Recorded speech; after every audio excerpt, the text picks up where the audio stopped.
আসসালামু আলাইকুম। সততা ইলেকট্রিক অ্যান্ড প্লাম্বারের পক্ষ থেকে আপনাদের স্বাগতম।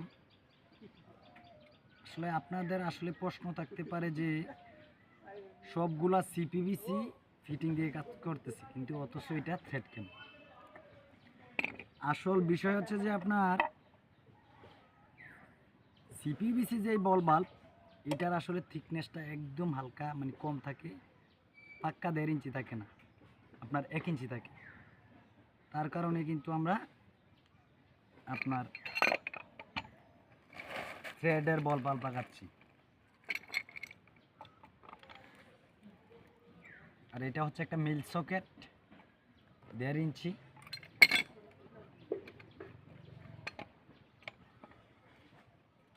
মিল সকেট। এটা দুই সাইডে 2টা মিল সকেট লাগিয়ে নিচ্ছি। যারা কাজ করেন অবশ্যই এই জিনিসটা খেয়াল রাখবেন। আসলে আপনার যদি মনে করেন কাজ করে আপনার পানি ঠিক মতো না আসে, এটা কিন্তু 1.5 ইঞ্চি, তো আপনার সমস্যা। আসলে সামানের যে সমস্যা, এটা আপনার মহাজনগুলো বুঝবে না। তার কারণে যারা মিস্ত্রি ভাইয়ারা আছেন, অবশ্যই এটা সিপিভিসি না লাগিয়ে আসলে থ্রেডের বল বাল্বটা লাগাবেন। এটা সবচেয়ে ভালো, এবং মনে করেন আপনার পানির প্রেশারও ভালো হবে।